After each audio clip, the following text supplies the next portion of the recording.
Ladies and gentlemen, welcome back to the Do the Damn Dive podcast. I'm Jutnick. And I'm Kenny Arrow. And today we got a very special guest, our good buddy. Ladies and gentlemen, please welcome BROKEN Zack. What's up, guys? It's me, BROKEN Zack, but not just BROKEN Zack. I am the man of 1,004 nicknames, BROKEN Zack. They call me the All-American. They call me the All-American American. They call me the All-Ego. They call me the Chosen One. They call me the Beast from this East, baby. Whoa, it sounds like that's longer than a calorie list at McDonald's. But most importantly, I am the head of the table here today, folks. That's right. He is the head of this table. And right now, we're going to talk about, because it's just been a crazy week in wrestling for news. So we're going to get into Bray Wyatt and Ric Flair being released by WWE. So sad. Kenny's very upset. I am. I'm distressed. We're going to get into our recurring segment called Catching Up with Kenny, where we're going to ask him a bunch of questions. And then we're also going to talk about Adam Cole's contract situation right now. So you guys are going to... Should I stay or should I go now? Is he going to be a simp for Britt, or is he going to stay where the money is? We'll never know. Well, hopefully we know soon. We should know. So we should. Actually, if we just are patient. Yeah, we ain't got no insider info. But anyways, guys, we're going to get into it. Stay tuned for Do the Damn Dive. So the biggest bombshell that got dropped on every wrestling fan in the community was the release of Bray Wyatt in WWE. What are your guys' thoughts on that? And what do you think? Do you think he requested his release, or do you think they just released him due to budget cuts? I think personally that it was just stupidity to let him walk like that. I think you can afford him. You're a multi-million-dollar company and you've built him up so far, and now you're just gonna drop him like a fucking wet shirt. I don't really understand. Like, they'll get rid of him for budget cuts, but they'll bring in these part-timers like Goldberg and whoever else they got going right now. Yeah, where's the budget for that? They got the budget for that, but say you might want Bray Wyatt as a part-timer in 10 years. You ain't gonna have Goldberg in 10 years. He'll be in a wheelchair by then, probably. He can barely walk to the ring now. I see him. He was limping on Raw. I don't know if you guys noticed that, but he was limping. I don't know who he's gonna. It's only gonna be a 5-minute match anyway at SummerSlam. Last week's gonna kill him, probably, but hopefully. But we see they've done crazier shit. And just to go over Bray Wyatt's career, in 2013 he debuted the cult leader kind of gimmick with his family. With his, I guess, sidekicks, or what would you call it there? His followers. His followers, yes, his followers. Eric Rowan and Luke Harper. The late, great Luke Harper. Rest in peace. Yes, sir. But, it caught fire. People liked it. He had amazing feuds with the likes of Daniel Bryan. But when he first got started in his first Mania match was against John Cena, which he lost. And that was a recurring thing that happened with Bray Wyatt. He got the stop, start treatment. And it killed all momentum that he had built. When he did build momentum, it was always halted and it never went anywhere else. So people never believed in his pushes. He had something going with the Fiend, though, and they could have kept it going, but they just dropped the ball on that, too. They lit him on fire. They brought him back with a weird mask and a weird burnt body, and then had Alexa screw him over at Mania and take his gimmick, really. Strip him of it. Like, I thought he was supposed to be the power behind it. Was that what's going on, or did she steal the power? Like, where's the voodoo coming from? I need to know. Like, wasn't she just a fairy princess? Now she's demon girl. That spits black tire out of her face with goggles. That being said, Bliss is great and all, but like, they said about the budget cuts. Like, I don't want anyone to lose their job, right? But they still have people like Jackson Riker on the roster. And he's not a tremendous performer by any means. He's a the backstage. What's it called? The locker room. Yeah, maybe. Yeah. Locker room cancer. The locker room. Well, maybe not. I'll say it. I don't need to stutter over it. But just to what these guys are talking about, it's, he's such a great asset to any wrestling company, and his characters and everything that he came up with was just stopped by WWE or Vince, or whoever you want to call it, in every single instance, with his cult leader gimmick, his Fiend gimmick, And he really bought in, more than any other wrestler I've seen in a while. He's bought into all of those wacky, crazy ideas that it's just been thrown at him. Like, they're just throwing fucking bricks at a wall and seeing what sticks, and he's trying to make them all work, and he's done an awesome job, in my opinion. And he's had some pretty good moments. Like, he's been a world champion. He's had a lot of awesome feuds. But when you just look at how far he could have went. I blame booking more than him, though. Like, he is a world champion, but just he could have been the one of the biggest, if not the biggest star in the company. He could have been the modern day Undertaker if they let him. Because he's still got 15 years left in the tank, probably. He's a very young guy still. Yeah, a lot of athleticism in that body too. He used to call himself an NXT, the Army Tank with the Ferrari engine, and holy shit, he's come a long way since then, and he has proved that he is the Army Tank with the Ferrari engine. He can make anything work, from a whatever he was in NXT to crazy clown monster in the main event in Saudi Arabia shows. Yeah, and he can make himself look like a zombie and somewhat pull it off, even though the production behind it's actually dog ass. Yeah, like and when you look at his stint in WWE, it was a long time. Like, he was in the company since, geez, what would it have been? Like, even if he came in FCW. Probably 2010 or around. Oh yeah, over a decade for sure. Oh yeah, him and his brother were tagging in FCW for a while, so he's been down there. He's been working with them for a while. It's just, I think at the end of the day, it's all credibility. They really did everything to stop his credibility. And to go on to the most recent thing that happened to him, at WrestleMania, it was Randy Orton versus Bray Wyatt, or The Fiend. And we had Alexa Bliss come out in a Jack-in-the-Box and basically screw him over. And then that was really the last we seen of The Fiend. And we were teased more Fiend action, but we just never got to see it. And now Alexa Bliss is kind of carrying, I guess, the Fiend mantle. Not really, but kind of. And she's got this stupid storyline with a doll and Eva Marie. And it's just not good. When you look at where the whole gimmick and the whole story began, and when you look at it now, it's just... And now the guy behind it's gone.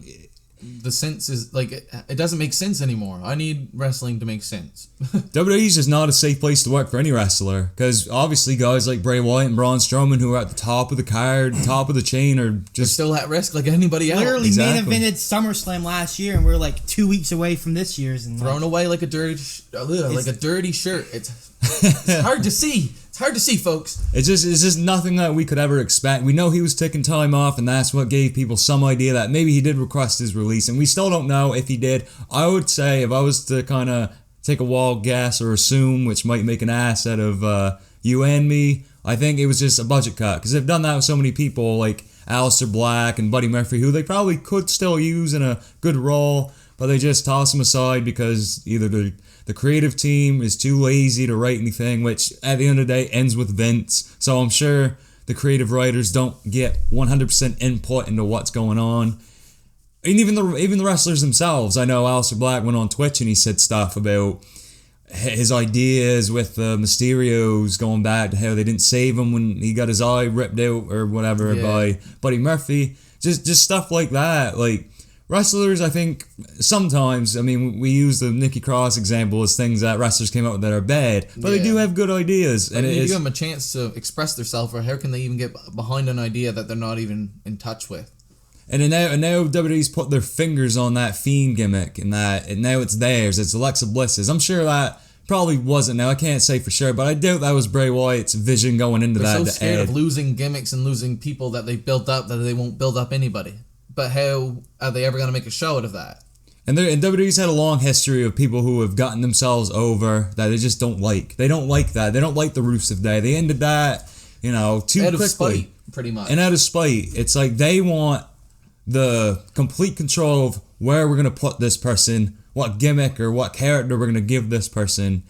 And it's really shitty. It's shitty for the fans, and it's really shitty for the wrestlers that there's probably a lot of them in the back that we just can't see what they're made of because they're not really given the opportunity, or just they're going to be released. So, as Broken Zack was pointing out his Ricochet shirt, Ricochet is a perfect example. Yes, sir.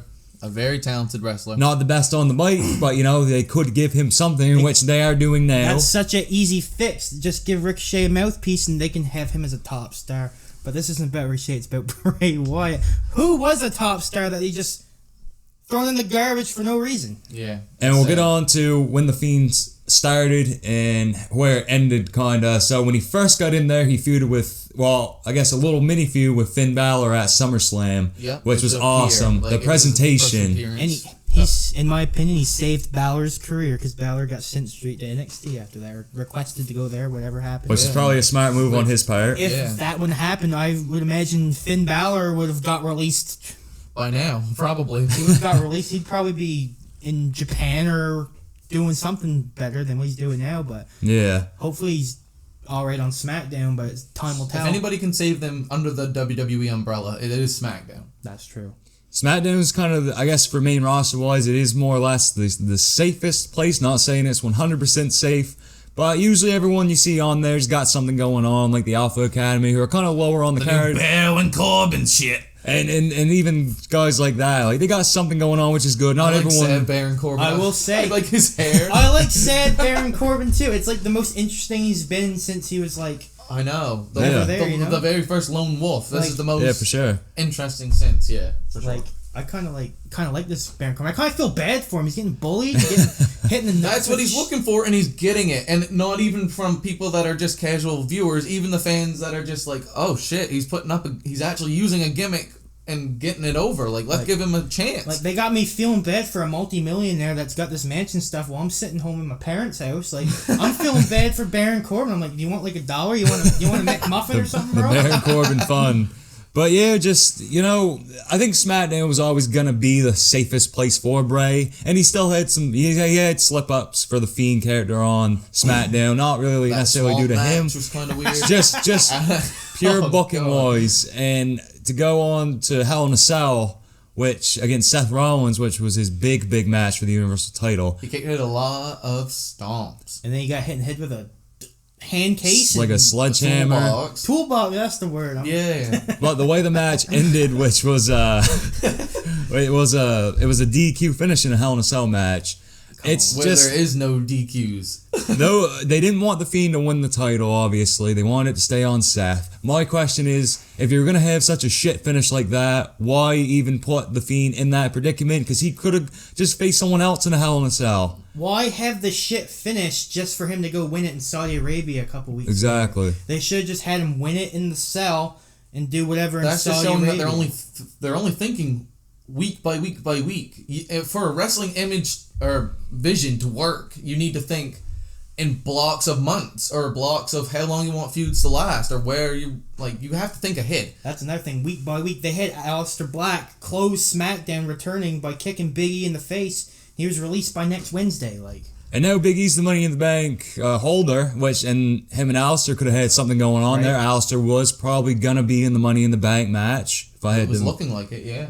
And it's just, and with Buddy Murphy, they didn't really have nothing going on him. But get back to Bray Wyatt, I'm sure they just couldn't, because they already got something going on with Bliss. I didn't want to see the Fiend ever on Raw, because Raw is just, bottomless pit of that kind of supernatural shit that just goes to die, basically. When they had the Hurt Business on there, they had something going. Raw was good. You tune in, you want to see the Hurt Business, and Matt Riddle's quite good right now with Randy Orton and all that. But other than that, there's nothing on Raw that's keeping me interested.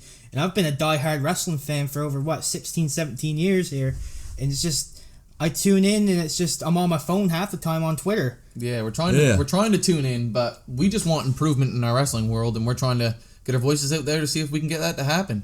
Yeah, exactly. And, with Bray Wyatt just being tossed out like that, it's like where... It offends me as a wrestling fan, honestly. Because you just look at what they've done to him. He lost a lot of big matches that he should have won, and it would have probably gone a long way into establishing him and to help him be that number one guy.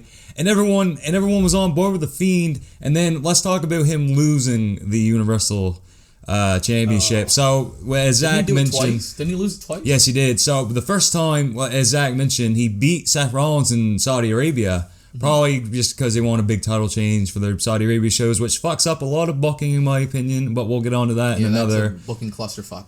And he lost to, so he went to SmackDown with the title. Yeah. Changing over to blue with his yowie wowie powers. and he also had the Fiend the Fiend belt. What was that, like $5,000? And it was $5,000. Jeez. But he had that going, and then he had a feud with Goldberg. Now, it looked great just for him to beat Goldberg would be probably a little bit beneficial towards him. I mean, we all Knocking know. off that name value. Gives Yeah, him Goldberg, he's still a big name no matter how we chalk it up. If we don't like what he's doing, like recently, just because of his match quality. But no, like, he is still a big name, a big wrestling name from the past. Yeah, I hear that. They gave Goldberg the title to face Roman Reigns at WrestleMania, a match that never happened due to the COVID.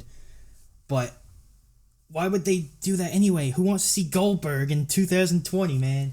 A spear off between two. I mean, I know it's a spearheads. dream match and everything, but wouldn't it have been It's a a lot dream match for cooler? primes. Wouldn't it have been a lot cooler to see The Fiend versus Roman Reigns at WrestleMania? Kind of like it would have been cooler this year to see The Fiend versus Bobby Lashley at SummerSlam, but here we are with Goldberg. Yeah. Yeah. And It's disappointing.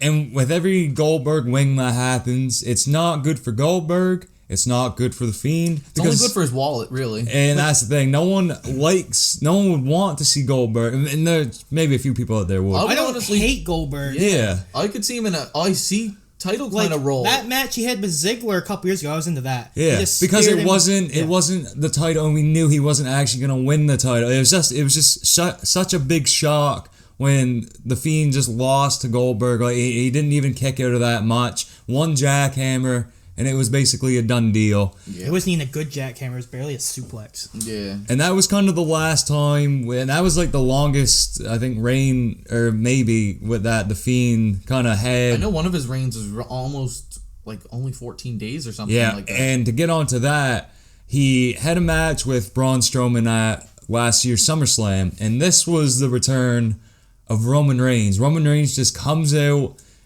and Wrecks everyone and leaves. He wrecks everybody. That's what that match is remembered for, though. That's what saved that match. And the Fiend lost then, and that was kind of the last time he was really put in that role, and he didn't have it for that long. So my question was, why not keep it on Braun Strowman instead of having the Fiend lose the Universal title? The Fiend lost that match because he was the champion. And it might not mean a whole lot to a lot of people, but just to have those short reigns that don't mean nothing, and it didn't establish the Fiend, because now he wasn't special anymore because he could lose to anything. I mean, with the first Seth feud that he had, he was kicking out of everything. Yeah, you almost ruin that narrative when you turn it all ass backwards with a Goldberg match. Yeah, so he kicked out all those stomps, but lost to one RKO at WrestleMania, and he lost to one jackhammer in Saudi last year. Makes Seth Rollins look like weak scumbag, really. Like, Yeah. nobody really thinks about that because, like, Yeah. WWE thinks we're stupid. But just, from a logic standpoint, and we know WWE doesn't use that very often, not at but yeah, it was bad. I'd like to see a lot more logic in my wrestling. This being said, though, I will watch Raw every week and buy the video game when that comes out. But still, Yeah. I like to voice my opinion. Maybe somebody will hear it. I know they won't, but you never know. You never know. That's the thing. We're getting it out there. We're getting it out there to the people Maybe because Sean Ross Sapp will hear us and send it to the. I'm sure a lot of Yeah. I'm sure a lot of people have the same feelings that we do about this kind of shit, and because when they don't use logic for characters like The Fiend, Alexa Bliss, Nikki A.S.H., just the character changes, the character tweaks, the logic, and even the matches, the logic just is not there, and it would really piss off somebody just getting into wrestling because it wouldn't make no fucking, it doesn't make no sense it's half the turning time. their fan bases away from themselves. Yeah, it doesn't make no sense half the time, and it's frustrating to watch this every week. And I've been a wrestling fan for a long time, but I could see where people are stop watching it. They're not really into it because a lot of the big names are gone, but even now, Edge and John Cena and like the superstars of old are back now. It's and starting even, to get exciting again. and With even- AEW, I think that kind of sparked the fire. Oh, exactly, but the quality of the show is just still not there. Like it's bad. It makes it hard to get invested in anyone new because they're just gonna push them for 2 weeks and then get rid of the push and release them. That's why, like, the women's division, that's where the biggest problem is. Oh, 'Cause, exactly. Like, Rhea Ripley on NXT, she was one of the best they had. A beast. And then they brought her up and just put her with Charlotte Flair, and I just lost all interest because it doesn't matter who you are, you're still gonna lose your title to Charlotte Flair. And her excitement she had going into the main roster is basically gone. Like, if you're not Charlotte Flair, Sasha Banks, or Becky Lynch, then there's really no Yeah, or Bailey. You might as well be looking for work elsewhere. Yeah, if you're not the 4 horsewomen, yeah, you're pretty much screwed in this promotion at this point. Yeah, my favorite. But going back to the I guess the final days of or weeks or months of the Fiend, my favorite moment of the Fiend's entire run that he had was the John Cena feud. That was my favorite time. Match stole WrestleMania, made WrestleMania good. Yeah. They put on a good show. Like it was a good they thing. did what they could with no fans. Like obviously, if we would have just seen a regular Bray Wyatt John Cena match in a ring, they could have did their weird stuff around the ring. But what they did was creative and original, and that's what I like to see sometimes in my wrestling that we don't get to see very often. Yeah, think outside the box, people. People that write the show. Because sometimes we will. Hire us. because sometimes it works. You know, these guys GM mode if you want to see some creative. that's Want to right. see some real shit? We'll do GM modes of different games. Any game you want. I'll GM mode with my grandma, my grandpa. I don't give a fuck. Whatever you want to see, you tell me. Personally, Kenny the fucking Arrow. And that is on the Do the Damn Dive YouTube channel if you want to check that out. But yeah, the John Cena feud was my favorite moment of the Fiend's character, and even the cinematic match, because that Firefly Funhouse at WrestleMania was a cinematic match. The Boneyard cinematic match was also good. What was that match with Bray and Randy Orton? They were fighting in that weird house, and there was a fridge. And That was at Payback, that was wasn't it? before the COVID era. That was like that was cheeks. Yeah, that was That not good. Don't ever go back and watch it because it was cheeks, sandy ass cheeks. Didn't it like end in the arena too? And then Jinder Mahal come out and screwed him, and he's just like, oh yeah, I beat you now. And then okay, like what the fuck? Give me some context, people. So Bray is now gone. Since you've been gone. The last, like I said earlier, the last moment we seen him was during the Randy Orton Bliss feud. Where do you fellas think? Where's Bray gonna go from here? I think the most obvious one is obviously AEW, because that's where we want all of our favorites to go, because that's where the best wrestling is right now. And I think where he was so close in real life with Brody, maybe put him with the Dark Order, maybe as the new, well, I don't want to say a new leader because they don't want to replace Brody, but he could be like something to them. Yeah. Or like an acquaintance of some sort. But he's so creative, he can probably like show up as like some random guy and just make it work, you know? Like, he don't gotta be spooky, scary guy. He can be like Rotunda. He can be like, he can be, him and Bo can come and be like country boys. You don't know. Yeah, exactly. For Yeah, sure. I definitely don't think Bray Wyatt should be like a typecast as a creepy character, but I think it does work best for him. But I think That's he what could he's really most do. known Yeah. for. If you're gonna go that route, I personally would like to see him go to Impact and battle Sami Callihan. That would be a crazy match. Or imagine having him in Japan. The things that they do there. Like, I don't watch a lot of Japan, but if he was there, I'd probably check his out his match. You know. Yeah, he could turn into like a Big Van Vader style Japanese star. And maybe he doesn't even want to go anywhere right now for that, because maybe he'll be re-signed by Hell in a Cell. and yeah, he could be re-signed Yeah, maybe too. he's listening to JoJo. Who fucking knows? JoJo Siwa? no, the one that he's popping babies in. Oh, that curly hair one. Yeah. Former ring announcer. Didn't she also get quietly released?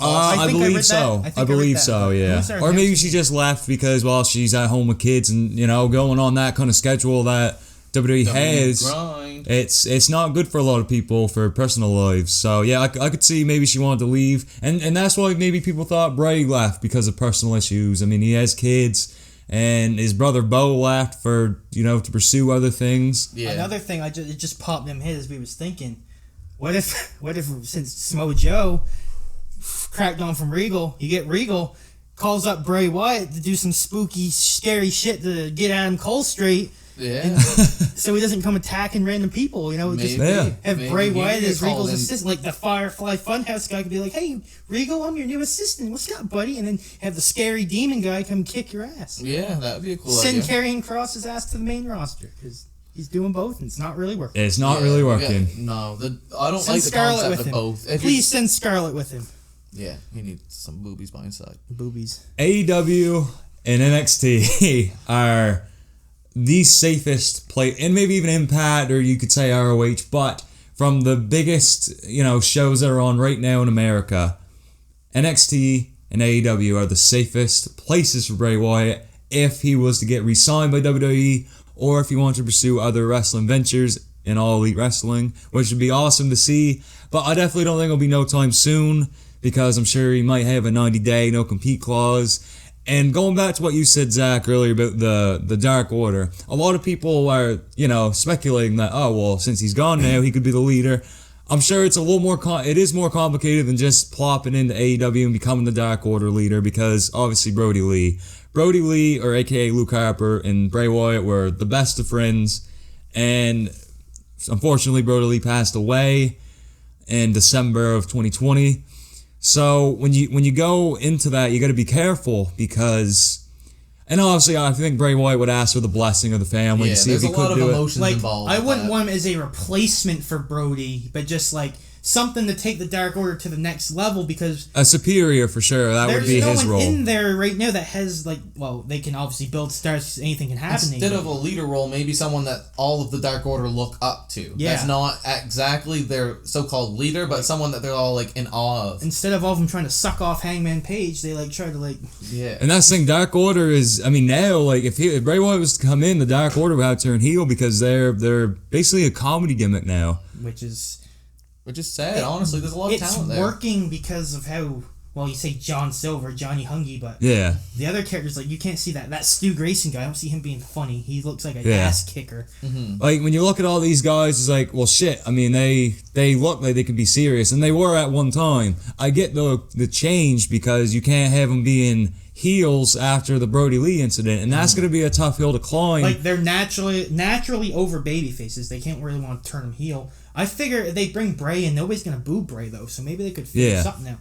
And obviously you can still book people as heels, maybe they don't get... Well, Undertaker's been faced before, and he's kind of that weird dead man gimmick, It has to be, you have to book... You can book it right. If he was to make the Dark Order heel again, with Bray Wyatt as the superior or the leader, kind of carry on the legacy of Brody Lee, you're not necessarily back into a corner, but you're gonna have to come up with an idea that will make it all work, make sense, and to plop them in matches that would get the fans kind of pissed off at them, and they'd have to run roughhouse and ruin a lot of big matches, maybe on a pay-per-view. And when you look at all the stars, we got the rumors that CM Punk and Daniel Bryan's going to AEW, and just the talent that they got now. Malachi Black, Miro, all those guys that are from WWE, not to use the term, oh, you're signing WWE guys, but when you look at all of them, it's like, well, AEW right now is stacked. They got a lot of people. It's going to be hard to fit in everybody. They're fitting in. I think they can create a new title in a new division that would be... And which are rumors about. Which I would like to see. Like a trios title. They do have their new show Rampage coming up, which gives them another hour of places to put people. You have your Dark and your Dark Elevation to build your stars to move them to Dynamite, and then you have the other two shows for your main guys. I think they have room for a few more people. I think they have a room Buddy for Murphy please sign Buddy Murphy. Yeah. And with Rampage, I think it gives them a great opportunity to do storylines that are separate on Dynamite, and then do stuff so Darby Allin and Sting, it's like, well, we don't got a plan really on Dynamite for them right yet, which they do now, but just as an example. Well, let's put them on Rampage, and kind of like a pseudo brand split, but they don't have to call it that. They don't have to have a draft or nothing. But you could see stars more highlighted on Dynamite, like the Kenny Omegas and that kind of thing. And you could see more, storyline progressiveness on, if that's a word, AEW Rampage. Yeah, for sure. A brand split in AEW sounds like a very interesting concept. It is a cool concept. With the second show, it works. But I don't think they do it because they get all the people. They're copying. But it'd work. You just don't have another world champion or anything. Have Kenny appear on both shows. Yeah, you can still do that, and it could work. I think it definitely is an idea, but then we'd probably get back in the corner we are in current WWE, where we see the same matches every week. Yeah. So just see what happens, I guess.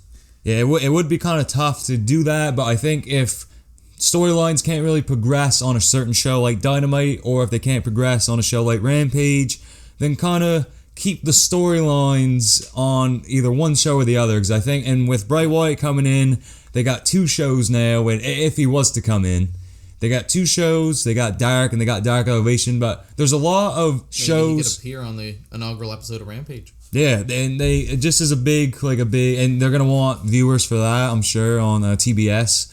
So yeah, like just any big stars like Bray Wyatt would go a long way, and hopefully he gets back on his feet. It sucks that this happened to him. We wish nothing but the best for Bray Wyatt, and hopefully we can see him pop up somewhere and set the wrestling world on fire again, which we know he can do. He's got the mind to do it. He's got the creative skills. He can do anything anywhere, in my mind. Yes, sir. So moving on to another WWE release, the Nature Boy Ric Flair. Woo! A big woo. That's right. And Should have took Charlotte with me. Oh, we'll save our thoughts on the women's division for another episode if you guys would want to see that. But Ric Flair, as of yesterday, I think they know 2 days ago, already. yeah, they're getting a sneak peek, but to have I ramble a lot. I'm sorry. that's okay. We could talk about whatever, but to go on to Ric Flair, he wasn't on TV at all, really, these past couple months. The Lacey Evans stuff. Yeah, with the weird, pregnancy storyline. Oh God. That was Creepy old man. That was a huge Ric downtime Flair's for Raw. Not a ladies' man anymore. He needs to find that out, or WWE needs to find that out. Someone needs to tell him. Yeah, and it was shocking because now Ric Flair, I believe, must have been under a Legends contract, because they do have those. Mm-hmm. And I also think maybe Kurt Angle was also possibly under that deal, in which we seen him released a year ago. Yeah. So yeah, it was just a weird thing and I seen the dirt sheets, reveal it before WWE. Okay. So it slipped through the cracks. It slipped through the cracks. I like Ric Flair, and I hope he's doing well, because he's had a lot of health scares in the past. And to read off a little quote that he said on Twitter as kind of like a parting message regarding his WWE release. I'm officially able to respond to all the press related to my requested release from WWE, which they have given me. I want to make it really clear with everybody that I'm not upset with WWE at all. They solely are responsible for putting me in the position of life that I'm in right now. Where I'm seen in the brightest light ever, we have a different vision for my future. I wish them nothing but continued success. Thank you for everything. Nothing but respect. So no bad blood. Bad blood. I didn't figure there would be. Maybe Flair's got some more rap songs about him coming up or something. Yeah, maybe he has to be music videos. Get that Ric Flair drip too, Ooh, I want to see it. But as we talked about where Bray could go in the future, where do you guys think that Ric Flair in this modern day of wrestling could go that would give a certain company some, decent publicity? I could see him make a cameo, maybe. Well, he was in TNA before, but could show up there for something. He could go to AEW, review a new belt, maybe. Kind of like Bret Hart did with the world title at the first Double or Nothing show. Which was very cool. Maybe he could come on to AEW and pass the torch to his son-in-law there, Andrade. Maybe be his manager, even though he's got 5 other managers. Yeah. Like, Andrade, if he's marrying a Flair, wouldn't it make sense to put him with a Flair instead of the Guerreros, Or we could have a Chavo Guerrero versus Ric Flair match for the right to be his manager. Can we put a flag on a pole to make it even better? Andrade's necklace on a pole match. Yeah, we can grab it. Ric Flair's 2 watches on a pole match, baby. But yeah, no, it was shocking to see that. And there is places for Ric Flair to go. Maybe he doesn't want to go anywhere because he probably doesn't have to. He's an old man. Like, he can just make a show up on Classic Raw night. There you go. Or come when maybe Randy wins his 16th world title or something. But yeah, he doesn't need to be anywhere anytime soon. So he's probably not really even thinking about it. Flair's just relaxing wherever he lives. Poolside, baby. With his 30-year-old wife and his 7 kids. I don't even know what's going on. Oh yeah. I haven't really kept up with Ric Flair. Yeah, but no, Probably but had 5 wives since we started recording. possibly. And we wish nothing but the best for Ric Flair. You know, hopefully, if AEW does want to bring him in for like a certain kind of role, Or TNA brings him in to win the 17th world title. with Rampage on the way, you know, they that could be a big There's events he could show up at. that could be a big appearance, and not just to say AEW is the company that needs him, because obviously a lot of companies like NWA even he has a history with That's that, a good spot for him. and that could work, you know. And AEW NWA is like, I think it's pretty good right now, and Go take on Aldis. or even just anything like that. There's spots for Ric Flair, you know, and I hope he has success or whatever he can do. I know he can elevate people.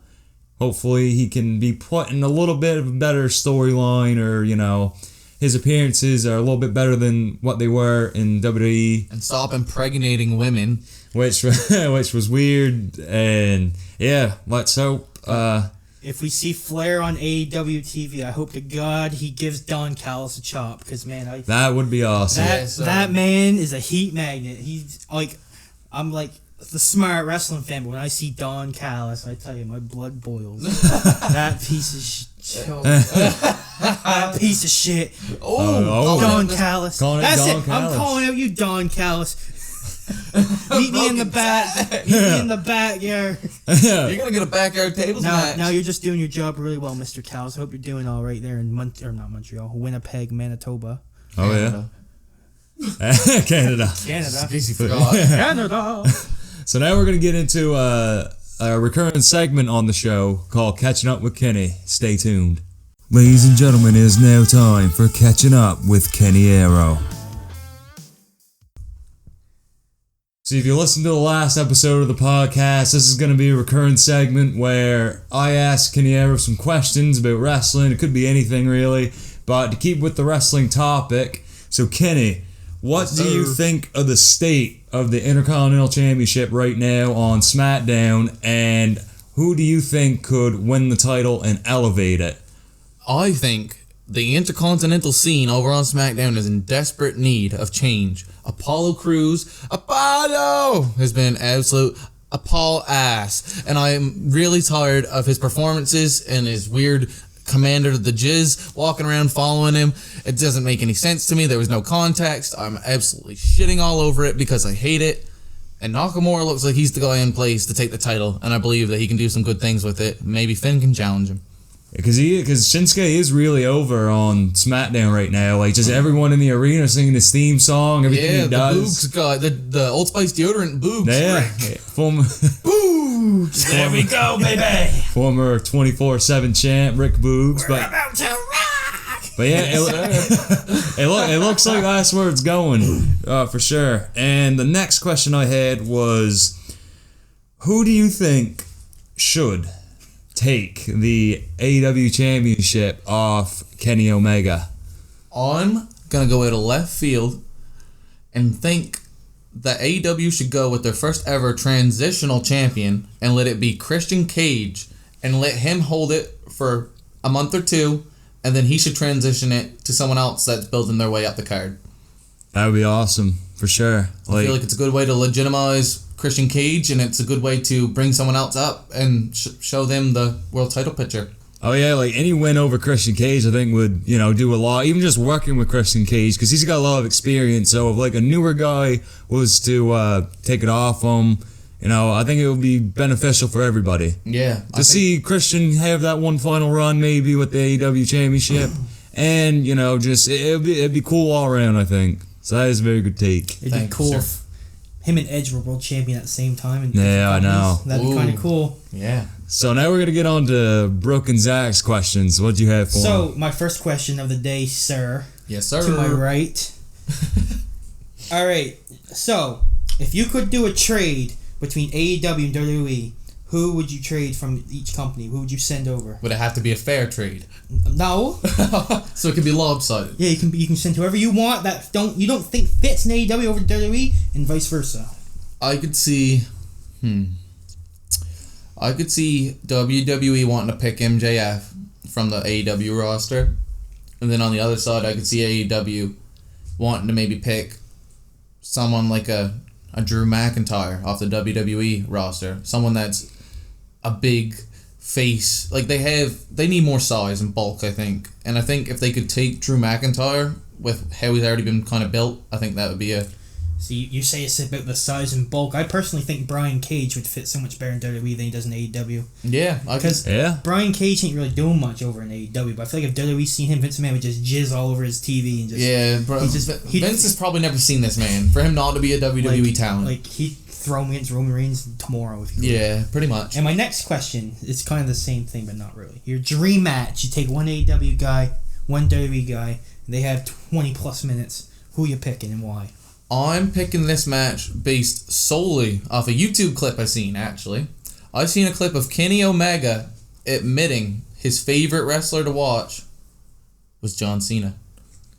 Oh. So I think I would like to see that. I would like to see those guys coexist, work together, mash their brains together, see what comes out of it. I think that'd be crazy. You know, we got Big Match John. He's fucking awesome in these situations. And a guy like Kenny Omega... I think they could definitely. Kenny. They could produce some gold there for sure. I think another great one, Orange Cassidy, Matt Riddle. Yeah, just the promos they'd have. Yeah, the promos, the weak kicks to the shins, kind of stuff going on. I could eat that up like a fucking pizza, like an orange. Yeah, exactly. Yeah. Eat it like an orange. Definitely. But yeah, that was all our questions, or was it? Because I got one more that I just came up with. Sneak attack on Kenny. What do you think of the Raw women's division right now, or just the women's division in general for all of WWE and AEW? What do you think could elevate it to the next level and make it even better? The thing I think is a driving force behind making it better is giving a consistent push to somebody.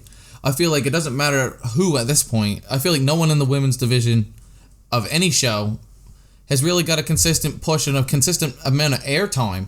This Nikki A.S.H. is Nikki Ass. I don't want to see it anymore. She's putting on weird performances that I don't want to see, and beating Charlotte Flair in a no holds barred match. That doesn't really make logical sense to me. And then on the AEW side, we're getting...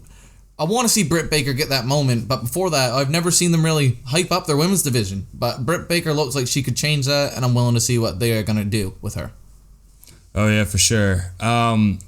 So, I mean, I would say right now that the women's division, it has gotten better than what it was in AEW, but with WWE, it seems like it's gotten worse on the opposite end of the spectrum because, you know, women's wrestling, you know, people, when it's warranted for a WrestleMania main event, it's awesome. Mm-hmm. It can work. Bianca Belair versus Sasha Banks. Everyone liked that. Yeah, it was perceived very well. They put on an awesome match. And, you know, I feel like if I was to say who has the best women's division right now and that's been consistent, you know, hasn't been a lot of, like, bad storylines, NXT. NXT is really just all around. Not a big fan of the champion myself, but the rest of the division's pretty good. Like, Raquel just doesn't really do much for me. Mm-hmm. But overall, you got people like Io Shirai, you got Candice LeRae, you have Dakota Kai, and they've all had awesome takeover matches. That Indy Hartwell's been doing really good storyline. Yeah, the Dexter Loomis. And I'm glad NXT's dabbled in the comedy in a little bit. Yeah, it doesn't need to be ridiculous comedy. It can just be like comedy. Oh, they're lovebirds. Like that's kind of funny. but it works because I'm like, well, I would never expect to see an NXT romance angle just because, you know, it was more of the wrestling base. And it's not trying to be too serious. It's not taking itself too seriously. Everybody's having fun with it. When people are having fun with it and being able to have a little bit of freedom, you can tell. You can tell when the creative enthusiasm of a wrestler's been taken away. Yeah, but that has been catching up with Kenny, and we hope you guys liked his takes. We hope you liked our takes. Signing out. And we are going to get on to our final topic for the podcast. Adam Cole's contract situation with WWE.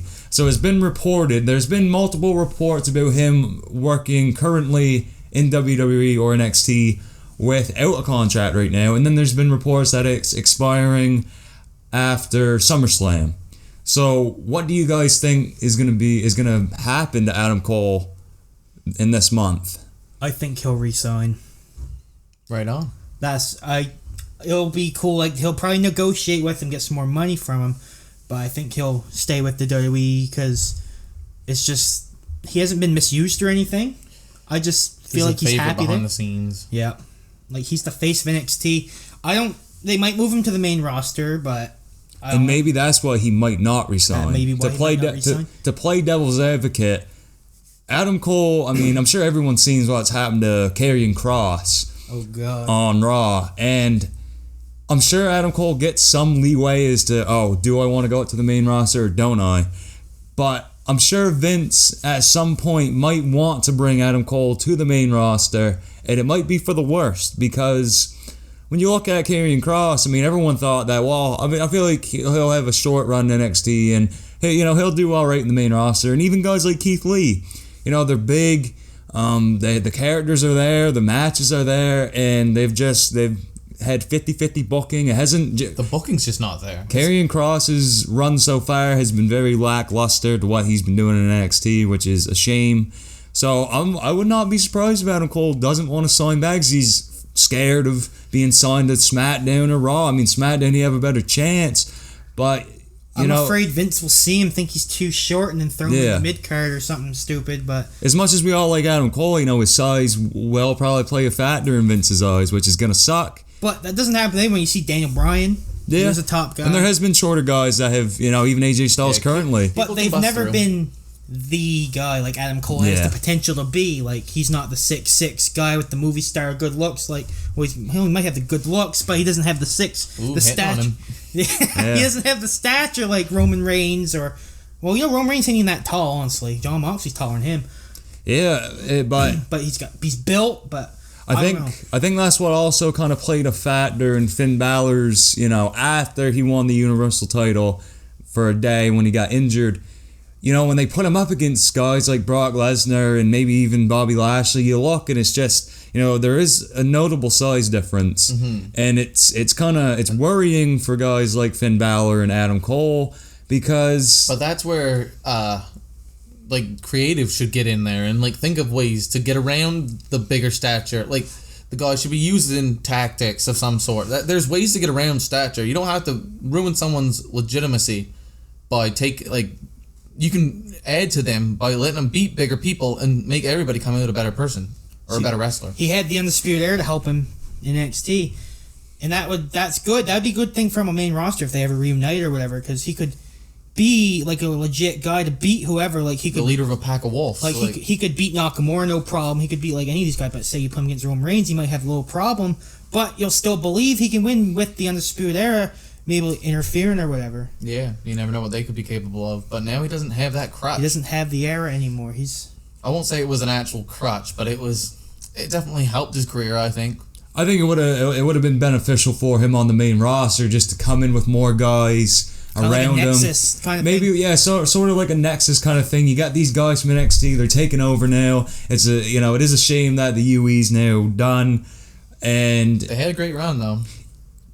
You have guys like Tommaso Ciampa and Adam Cole who I think they've actually stated that they do want to stay in NXT. So if that deal can be done where maybe he talks to Triple H and he's like, listen, I don't want to go to the main roster, because it's completely understandable for guys in NXT that were big indie stars and they don't want to go to the main roster. I mean, we've seen what happens. It's not for everybody. The schedule is, hard for people, and just the overall, the backstage, I guess, vibe that you get. I'm sure NXT's a lot better, backstage than what WWE is, because we hear a lot of guys say that they get released. It's like, it's tense back there. Mm-hmm. Not saying everyone hates each other, but everybody's worried about their job. Yeah, and since a lot of people, WWE's now doing regular releases, it's in NXT. You're a little bit, if you're like a prominent guy like Adam Cole, you shouldn't have to worry too much, because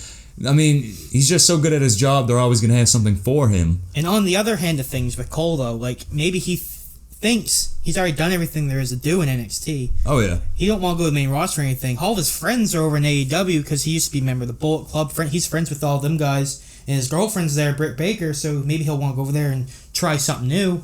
Maybe make an eventual return to WWE. You never know. Maybe he could even sign a short-term deal. No one's saying he has to lock himself up. Yeah. So. Yeah.